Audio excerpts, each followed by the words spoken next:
এখন আপনি বলছেন যে স্বরাষ্ট্রমন্ত্রী ওই সময় তিনি একজনের নাকি গাড়িতে উঠেছেন। দেখেন ওই গাড়িটা ওই সময় ওই এলাকার যারা নেতৃবৃন্দ আছে ওই নেতৃবৃন্দরা এনেছিল। এখন ওই সময় তিনি সবেমাত্র নির্বাসিত জীবন শেষে বাংলাদেশে ফিরেছেন। এই ম্যানেজমেন্ট কি তার পক্ষে করা সম্ভব যে গাড়ি কে আনলো কে আনলো না? এখন এই জিনিসটাকে আপনারা বারবার সামনে আনতেছেন, কিন্তু গণ অভ্যুত্থানে তার যে ভূমিকা সেটা তো সামনে আনতেছেন না।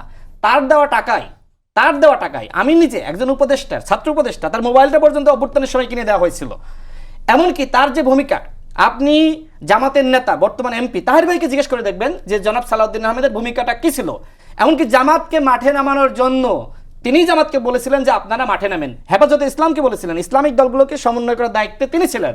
এখন তাকে আপনারা এমনভাবে তুলে ধরার চেষ্টা করেন যে তিনি গণ অভ্যুত্থানে ভূমিকা রাখেননি, তিনি ভারতে আসলে এমনি গিয়ে আরামে এসেছিলেন, তাকে গুম করা হয়নি।